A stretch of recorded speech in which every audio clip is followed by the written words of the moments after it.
The Insta360 Ace Pro 2 is more of a vlogging camera than an action camera. Flip-up display is not suitable for an action camera. The flip-up display is too sensitive. This and similar comments were already made about the first Ace Pro. And since I received a pre-production model from Insta360 that I will replace anyway, I thought it would be a good idea to do some tests on the durability of the display of the Ace Pro 2. I dropped it when cycling, not just once, on the ground, on different surfaces, and figured that a hit from the side could be a weak point for the display. So how well did the flip-up display survive these tests? But one step after the other. Let's take a closer look at the display beforehand, at a time when it was still intact. Compared to the first Ace Pro, the display on the Ace Pro 2 has been significantly improved. Not only has it become slightly larger, but one of the biggest weaknesses of the first Ace Pro has also been fixed by significantly improving the resolution of the display. The display of the Ace Pro 2 is not only brighter than that of the first Ace Pro, but also much sharper. For me, this is one of the most important improvements on the Ace Pro 2. And according to Insta360,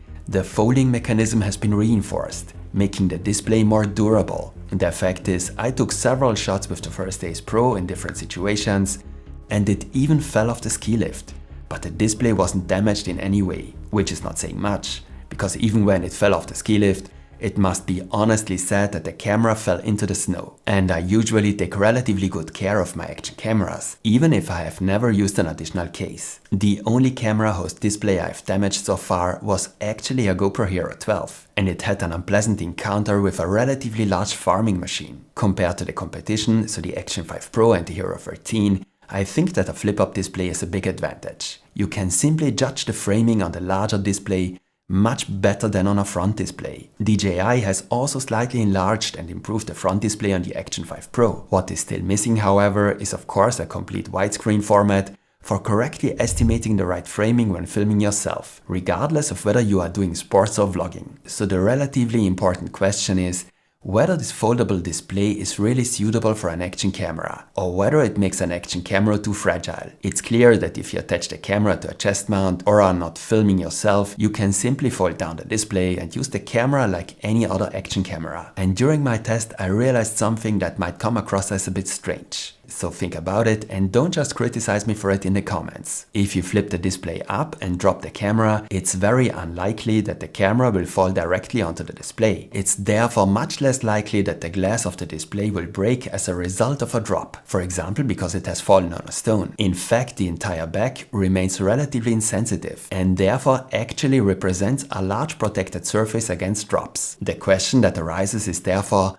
how robust this folding mechanism is. In other words, will the display break if it hits the side with too much force or receives a hit from behind? After my first drop while biking, the camera was practically undamaged. It didn't have a scratch. Also because you can clearly see here that the camera bounces exactly on the back. So a few hits against objects were necessary. Even these did little damage to the display. So it was time to drop the display on a few harder surfaces. And indeed, as I have already indicated, you can see that no matter how the camera falls, it's rather unlikely that the glass of the display will be destroyed in a fall. At least not if you have it flipped up. With this drop, the camera hit the hard asphalt right on the corner of the display, and with relatively great force, as I was going rather fast. And you can actually see here that the display has been dented quite a bit. However, the camera is still intact, fully functional, and the folding mechanism still works. Although I do have the impression that it has become a little looser after all the bumps and falls. And as I said, the glass did not break.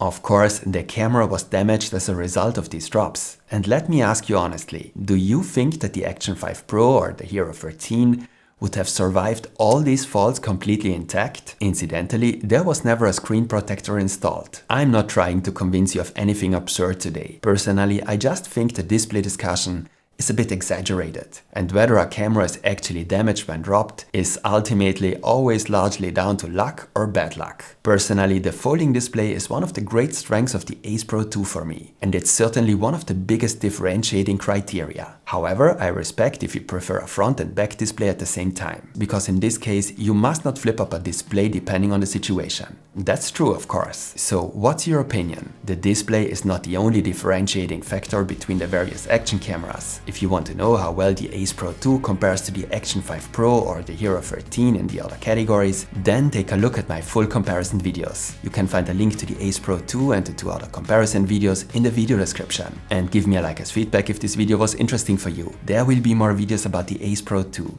So stay tuned and see you next time.